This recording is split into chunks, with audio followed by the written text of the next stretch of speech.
এবং সেই তৃতীয় শক্তির বিরুদ্ধে যুদ্ধে ওই তৃতীয় শক্তি পরাজিত হবে। সেই তৃতীয় শক্তি কারা তা কোরআন এবং হাদিসে উল্লেখ নাই। সেই তৃতীয় শক্তি ইহুদিরা, সেই তৃতীয় শক্তি হিন্দুরা, সেই তৃতীয় শক্তি চায়নার মতো যারা বুদ্ধিস্ট, তারা, আল্লাহু আলাম। তৃতীয় শক্তির বিরুদ্ধে বিজয়ী হওয়ার পর খ্রিস্টানদের একজন মানুষ ক্রুশকে উঁচিয়ে ধরে বলবে, ক্রুশের বিজয় হোক। তখন আর এক মুসলিম উঠে সেটাকে ভেঙে দিবে অথবা ওই ব্যক্তিকে হত্যা করবে।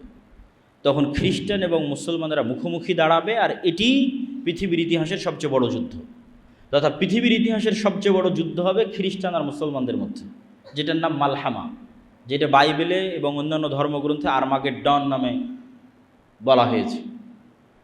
এবং পৃথিবীর সব ধর্মের মানুষ একজন মাসিহের অপেক্ষা করতেছে। মাসিহ মানে উদ্ধারকারী, বিপদ থেকে উদ্ধারকারী। মাসিহাদ দাজ্জালও বিপদ থেকে উদ্ধারকারী, ঈসা মাসিহও বিপদ থেকে উদ্ধারকারী। এবং দুইজনের নামেই মাসিহ লাগানো আছে, ঈসা মাসিহ এবং মাসিহাদ দাজ্জাল।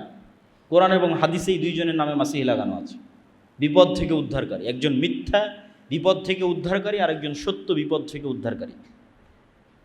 এই জন্য ইহুদি হোক, খ্রিস্টান হোক, মুসলমান হোক, সবাই কিয়ামতের পূর্ব মুহূর্তে একজন মাসিহের অপেক্ষায়।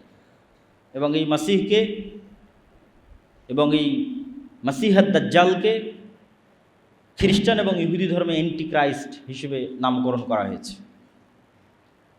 তো পৃথিবীর ইতিহাসের সবচেয়ে ভয়াবহ যুদ্ধ হবে মুসলমান এবং খ্রিস্টানদের মধ্যে, যেখানে রাসূল সাল্লাল্লাহু আলাইহি ওয়াসাল্লামের হাদিস অনুযায়ী 9,60,000 তথা প্রায় 10 লক্ষের কাছাকাছি সেনাবাহিনী একত্রিত হবে খ্রিস্টানদের। আর মুসলমানদের পক্ষ থেকে সিরিয়া এবং মদিনার তৎকালীন বিশ্বের সবচেয়ে আল্লাহওয়ালা তাকওয়াবান পরহেজগার মানুষেরা মদিনা থেকে বেরিয়ে আসবে। আর সিরিয়া এবং মদিনার মুজাহিদরা জোটবদ্ধ অবস্থায় খ্রিস্টানদের বিরুদ্ধে যুদ্ধে অবতীর্ণ হবে। রাসূল সাল্লাল্লাহু আলাইহি ওয়াসাল্লাম যে জায়গাগুলোর কথা বলেছেন এগুলো হচ্ছে বর্তমান সিরিয়া এবং তুরস্কের সীমান্তবর্তী অঞ্চল, আমাক এবং দাবেক।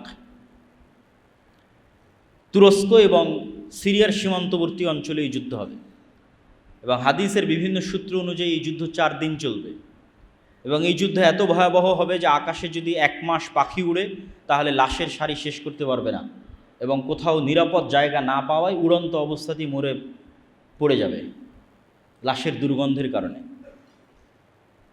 এবং কোনো বংশে 100 জন মানুষ থাকলে 99 জন মারা যাবে, গনিমতের মালে কেউ সন্তুষ্ট হবে না, কেননা কেউ উত্তরসূরি নাই, উত্তরাধিকারী নাই। এগুলো হাদিসের বিভিন্ন রেওয়ায়েতে এসেছে। তো এই যুদ্ধে যখন মুসলমানেরা বিজয়ী হবে তখন পৃথিবীতে মুসলমানদের সামনে দাঁড়ানোর মতো আর কোনো শক্তি অবশিষ্ট থাকবে না, কেন খ্রিস্টানদের সর্বোচ্চ শক্তির বহিঃপ্রকাশ এই যুদ্ধে তারা করে ফেলেছে, 10 লক্ষ। ফলত মুসলমানদের সামনে দাঁড়াবে এরকম আর কোনো সেনাবাহিনী তখন পৃথিবীতে অস্তিত্বমান নাই। তো মুসলমানদের এই বিজয় অভিযান কিছু বর্ণনা অনুযায়ী তুরস্কের রাজধানী ইস্তাম্বুল, কিছু বর্ণনা অনুযায়ী ইতালির রাজধানী রোম পর্যন্ত পৌঁছে যাবে, ধারাবাহিক বিজয় অভিযান। এবং তার মধ্যে একটা শহর মুসলমানেরা বিজয় করবে অস্ত্র ছাড়াই, জানিবুম মিনহাল বার ওয়া জানিবুম মিনহাল বাহার, এমন এক শহর যার একদিকে সমুদ্র এবং একদিকে সমতল। ততদিন পর্যন্ত কিয়ামত হবে না, লা তাকুমুস সাআহ, ততদিন পর্যন্ত কিয়ামত হবে না যতদিন না বানু ইসহাকের 70,000 মানুষ এখানে যুদ্ধ না করেছে। বানু ইসহাক মানে বানু ইসরাইল। তাহলে এই হাদিস থেকে আর একটা সূক্ষ্ম জিনিস বোঝা যায় যে বানু ইসরাইলের অধিকাংশই অথবা আর কেউই ইহুদি নাই, বরং সবাই মুসলমান হয়ে গেছে। এবং আজকের যারা ইহুদি তারা জেনেটিক্যালি এটা প্রুফ করতে পারবে না যে তারা ইব্রাহিম আলাইহিসসালাতু ওয়াসসালামের সন্তান, কেন ইব্রাহিম আলাইহিসসালাতু ওয়াসসালাম সাদা চামড়ার নন, তথা ইউরোপ এবং আমেরিকার মানুষের গায়ের যে চামড়ার রং এটা ইব্রাহিম আলাইহিসসালাতু ওয়াসসালামের গায়ের চামড়ার রং নয়। ইব্রাহিম আলাইহিসসালাতু ওয়াসসালাম হচ্ছে নূহ আলাইহিসসালাতু ওয়াসসালামের ছেলে সামের বংশধর, আর সামের গায়ের চামড়ার রং হচ্ছে আরব বিশ্বের মানুষের গায়ের চামড়ার রং যেমন তেমন, মেটে সাদা, ধবধবে হলদেটে সাদা নয়। ধবধবে হলদেটে সাদা হচ্ছে ইউরোপ, শীতকালীন অঞ্চল, ইউরোপ, আমেরিকা, রাশিয়া, যারা নূহ আলাইহিসসালাতু ওয়াসসালামের সন্তান ইয়াফেসের বংশধর। তো যেহেতু ইব্রাহিম আলাইহিসসালাতু ওয়াসসালাম নূহ আলাইহিসসালাতু ওয়াসসালামের ছেলে সামের বংশধর, এই জন্য তার গায়ের রং বর্তমান আরব বিশ্বের মানুষের গায়ের রং যেমন তেমন। এই জন্য ঈসা আলাইহিসসালাতু ওয়াসসালামের গায়ের রং, মুহাম্মদ সাল্লাল্লাহু আলাইহি ওয়াসাল্লামের গায়ের রং সব কাছাকাছি একই। আর বর্তমান যারা নিজেদের ইহুদি দাবি করছে এবং ফিলিস্তিনে জোরপূর্বক জায়গা দখল করছে সব সাদা চামড়া। সুতরাং জেনেটিক্যালি এটা প্রুভ করা সম্ভব নয় যে তারা ইব্রাহিম আলাইহিস সালামের সন্তান। তাহলে ইসহাক আলাইহিসসালামের বংশের ৭০,০০০ মানুষ মুসলমান অবস্থায় যুদ্ধ করবে এবং এমন এক শহর বিজয় করবে অস্ত্র ছাড়া। তো কিছু মুহাদ্দিস ব্যাখ্যা করেছেন এটা ইস্তাম্বুল এবং এই যুদ্ধের পরই বিজয় হবে, আর কেউ ব্যাখ্যা করেছেন এটা ইতালি। কেননা কিছু জয়ীফ হাদিসে বর্ণিত আছে যে রাসূল সাল্লাল্লাহু আলাইহি ওয়াসাল্লামকে জিজ্ঞেস করা হলো যে মুসলমানরা আগে ইতালির রাজধানী রোম বিজয় করবে না কুস্তুনতুনিয়া বিজয় করবে। রাসূল সাল্লাল্লাহু আলাইহি ওয়াসাল্লাম বললেন আগে কুস্তুনতুনিয়া বিজয় করবে, তারপরে রোম বিজয় করবে। তো ওখান থেকে অনেকেই ব্যাখ্যা নিয়েছেন যে এটি হচ্ছে ইতালির রাজধানী রোম। এবং যুক্তিতে কেন টিকবে, আসলে এত বিশাল যুদ্ধের পর পৃথিবীতে আর মুসলমানদের সামনে দাঁড়ানোর মতো কোনো অস্তিত্বশীল শক্তি নাই। এবং মুসলমানদের এই বিজয় অভিযানের কারণে ইহুদি এবং খ্রিস্টানেরা বিপদগ্রস্ত থাকবে। কেন মুসলমানরা সব বিজয় করে নিয়েছে, মসজিদ আকসা বিজয় করে ফেলেছে, ইউরোপ বিজয় করে ফেলেছে, ভারত বিজয় করে ফেলেছে। এগুলো অনেক হাদিস থেকে একত্রিত করে আমি বলতেছি, এগুলো প্রত্যেকটা কথার পিছনে বিভিন্ন হাদিস আছে। তো যেহেতু মুসলমানদের সামনে আর কোনো বাধাই নাই, সব বিজয় করে ফেলেছে, মসজিদ আকসা, ভারত, ইউরোপ সব বিজয় করেছে, তো ইহুদি খ্রিস্টানেরা তো বিপদে। তো এই জন্য এবার তাদেরকে উদ্ধার করার জন্য, বিশেষ করে ইহুদিদেরকে উদ্ধার করার জন্য দাজ্জালের আগমন হবে। এবং দাজ্জাল মুসলমানদের এই ভয়াবহ বিজয় অভিযানকে থামানোর জন্য শয়তান অদৃশ্য থেকে আওয়াজ দিবে, দাজ্জাল তোমাদের বাড়ি ঘরে প্রবেশ করেছে। এবং মুজাহিদরা তাদের এই বিজয় অভিযান থামিয়ে, কেন এটা পৃথিবীর ইতিহাসের সবচেয়ে ভয়াবহ ঘটনা যে দাজ্জাল বের হয়ে গেছে, শকিং নিউজ, এর চেয়ে ভয়ঙ্কর সংবাদ আর হতে পারে না। এই জন্য বিজয় অভিযান বাদ দিয়ে সব দামেশকে ফিরে আসবে খুঁজতে যে আসলেই দাজ্জাল বের হয়েছে কিনা। কিন্তু ততদিনেও দাজ্জাল বের হয়নি। কিন্তু দামেশকে ফিরে আসতে আসতে অথবা ফিরে আসার পরপরই সত্যি সত্যি দাজ্জাল বের হয়ে যাবে। এবং দাজ্জাল বের হবে যেহেতু এক্সট্রা অর্ডিনারি, ভয়ঙ্কর, অমানবিক এবং অলৌকিক ক্ষমতা নিয়ে, যা মানুষের সাধ্যের মধ্যে নয়, এরকম ভয়াবহ অলৌকিক ক্ষমতা নিয়ে যেহেতু দাজ্জাল আসবে, সেহেতু নিমিষেই যেই মুমিন মুজাহিদরা বিশ্বের প্রায় সকল পরাশক্তিকে পরাজিত করে মুসলমানদের বিজয় নিশ্চিত করেছে, তারা নিমিষেই নিজেদের জন্য পৃথিবীকে সংকুচিত অবস্থায় পাবে এবং দাজ্জালের ফিতনা মোকাবেলা করার মতো কোনো শক্তি সামর্থ্য তাদের কাছে থাকবে না। এক হাদিসে রাসূল সাল্লাল্লাহু আলাইহি ওয়াসাল্লাম বলছেন, শামের কিছু, ইরাক এবং শামের মধ্যবর্তী অঞ্চল দিয়ে দাজ্জাল যাবে। যাওয়ার সময় কোনো এক শহরে গিয়ে বলবে তোমরা আমার উপর ঈমান আনয়ন করো। তো ওই শহরের মানুষ ঈমান আনয়ন করবে, তখন ধন সম্পদ মৌমাছির চাকের সাথে যেভাবে ছুটে তাদের পিছনে সেভাবে ধন সম্পদ ছুটবে। আর শামের কোনো এক নগরীতে এসে বলবে আমার উপর ঈমান আনয়ন করো, তারা ঈমান আনয়ন করবে না। তখন আসমান এবং জমিন, ফসল উৎপাদন, বৃষ্টি বর্ষণ এমনভাবে বন্ধ করে দিবে যে যেহেতু পরিপূর্ণরূপে বৃষ্টি এবং মাটি দুটোই পানি শূন্য হয়ে গেছে, ফলত এখানে আর ঘাসপালাও খাওয়ার সুযোগ নাই, ঘাস পাতা খাওয়ারও সুযোগ নাই। তখন একটাই সুযোগ, যেটা হাদিসেই বর্ণিত আছে, যে তাদের বাড়িতে রাখা বিভিন্ন কাঠের আসবাবপত্রকে চিবিয়ে চিবিয়ে সেখানকার মধ্যে থেকে রস বের করার চেষ্টা করবে। এত ভয়ঙ্কর দুর্ভিক্ষ দেখা দেবে। তাহলে দাজ্জাল আসার পরে মুমিন এবং মুজাহিদেরা বিপদে পড়ে গেল। তাহলে দাজ্জাল এসে কাদের উদ্ধার করলো? ইহুদি এবং খ্রিস্টানদের উদ্ধার করলো।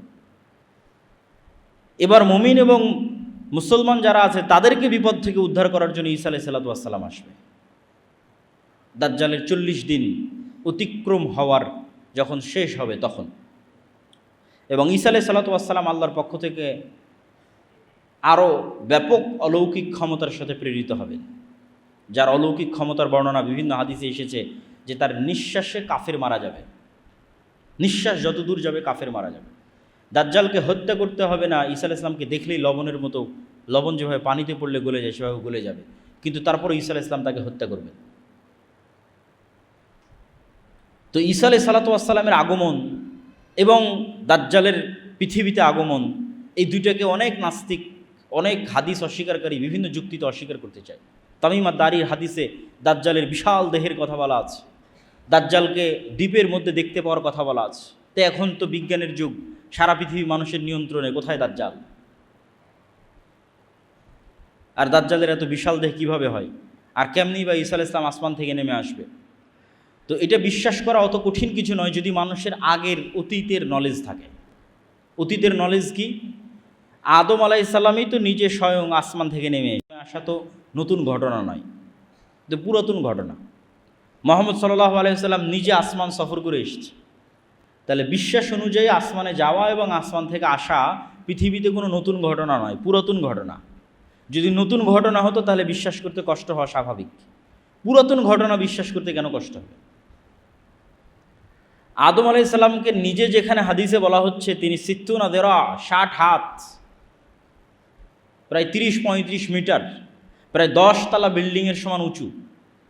তো আদম আলাইহিস সালাম নিজেই যদি 10 তলা বিল্ডিংয়ের সমান উঁচু হয়, তাহলে তার কোনো সন্তান বৃহৎ দেহের হওয়া এটা তো অস্বাভাবিক কিছু নয়, অসম্ভব কিছু নয়, ইললজিক্যাল কিছু নয়, অবাস্তব কিছু নয়। তাহলে অতীত সম্পর্কে নলেজ থাকলে এই জিনিসগুলোর উপর প্রশ্ন উত্থাপন করা অযৌক্তিক। এবং দাজ্জালকে যখন হত্যা করা হবে তখন আল্লাহ সুবহানাহু ওয়া তাআলা ঈসা আলাইহিস সালামকে বলবে, যেই ফিতনা ওই মুমিন মুজাহিদরা অতিক্রম করতে পারেনি যারা বিশ্ব বিজয় করেছে, সেই ফিতনা বিজয় করলো ঈসা আলাইহিস সালাম। এবার ঈসা আলাইহিস সালামকে বলা হচ্ছে এবার এমন ফিতনা বের হবে যা তুমিও পারবা না, তারা হচ্ছে ইয়াজুজ এবং মাজুজ। তুমি এখন মুমিন মুজাহিদদের নিয়ে তুর পাহাড়ে আশ্রয় নাও, তোমার পক্ষে সম্ভব নয় ফিতনা মোকাবেলা করা। তো ইয়াজুজ মাজুজও আদমের সন্তান, দাজ্জালও আদমের সন্তান, ঈসা আলাইহিস সালামও আদমের সন্তান। দাজ্জালও কোনো দেশের নাম দাজ্জাল নয়, কোনো এআই চ্যাট জিপিটি কোনো টেকনোলজির নাম দাজ্জাল নয়। দাজ্জাল মানুষ, আদমের সন্তান, এবং ইয়াজুজ মাজুজও মানুষ, আদমের সন্তান। ইয়াজুজ মাজুজের সংখ্যাধিক্যের পরিমাণ বুঝতে হলে রাসূল সাল্লাল্লাহু আলাইহি ওয়াসাল্লামের একটা সহিহ হাদিস মাথায় রাখতে হবে। আল্লাহর নবী বললেন আদম সন্তানের প্রত্যেক 1000-এ 999 জন জাহান্নামী।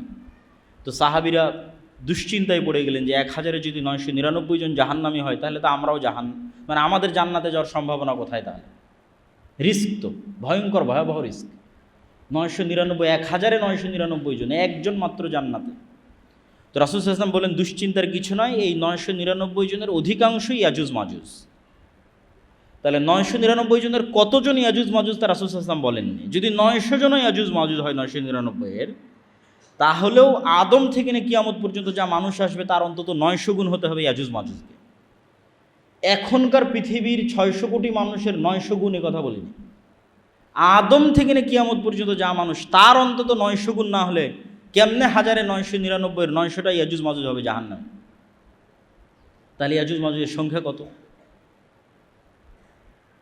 তাহলে এত বিশাল ইয়াজুজ মাজুজ কোথায় আছে, আর দাজ্জাল কোথায় আছে?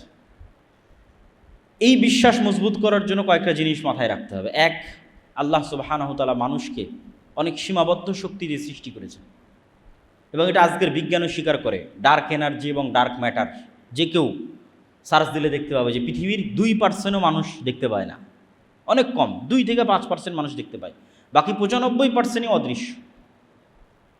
আসমান এবং জমিনের মধ্যে যা কিছু আছে এটা বিজ্ঞান দাবি করতেছে। তো তারা নাম দিয়েছে ডার্ক ম্যাটার, ডার্ক এনার্জি। এবং বিজ্ঞান বলতেছে ডাইমেনশন, যে এক ডাইমেনশনের জিনিস আর এক ডাইমেনশনে থাকা জিনিসকে দেখতে পাবে না। এটা যদি আমরা আমাদের লাইফ দিয়ে বুঝতে চাই, তাহলে একটা পিঁপড়া আমাকে কিভাবে দেখে আর আমি একটা পিঁপড়াকে কিভাবে দেখি, একটা কুকুর আমাকে কিভাবে দেখে আমি একটা কুকুরকে কিভাবে দেখি, তোমরা আমাকে এখন যেভাবে দেখতেছো, আপনারা আমাকে এখন যেভাবে দেখতেছেন, একটা কুকুর তো এভাবে দেখে না। সে এতগুলো রং, সবগুলো রং সে দেখতে পায় না, মাত্র 2টা রং দেখতে পায়। এবং সে চেহারা ফেসে মানুষকে চিনতে পারে না, গন্ধে চিনতে পারে।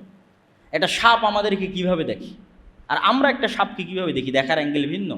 আমি একটা সাপকে পরিপূর্ণ দেখতে পাচ্ছি, একটা পিঁপড়াকে পরিপূর্ণ দেখতে পাচ্ছি, পিঁপড়া তো আমাকে আসলে পরিপূর্ণভাবে দেখতে পায় না।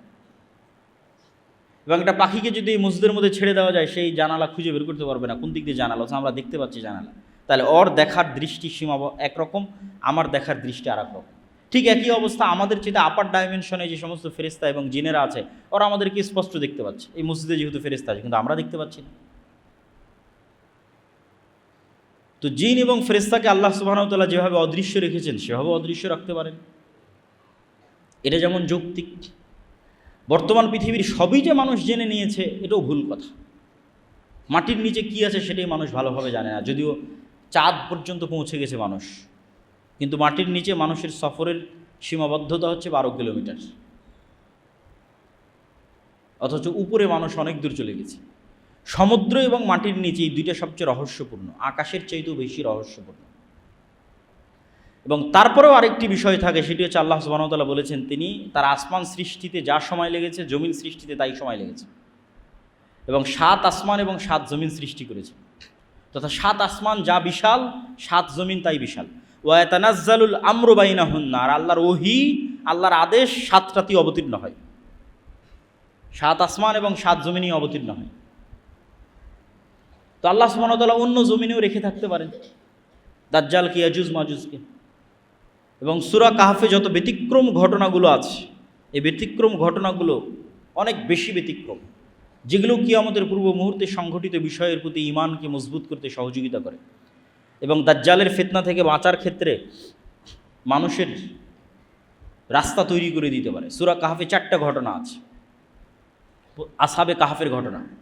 তা আসহাবে কাহফের ঘটনা থেকে শিক্ষা কি?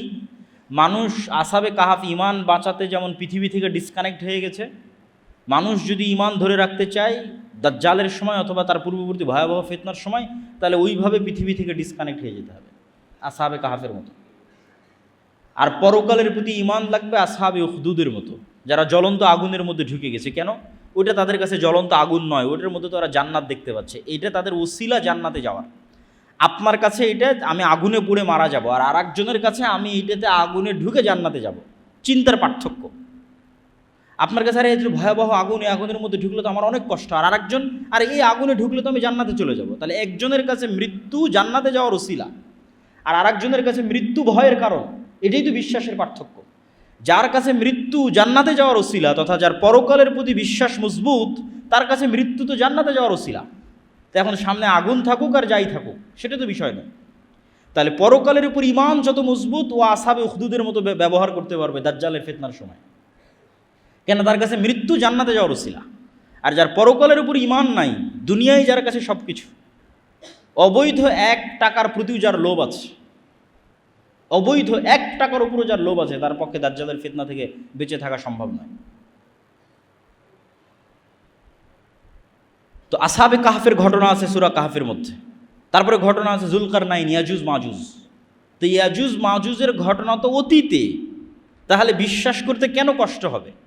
কোরআনে ইয়াজুজ মাজুজকে দেখানো হচ্ছে অতীত একটা ঘটনা হিসেবে, যে যুলকারনাইন সফর করলো, এক এরিয়ায় গেল যেখানে ইয়াজুজ মাজুজ, এবং তাদেরকে আবদ্ধ করে দিল।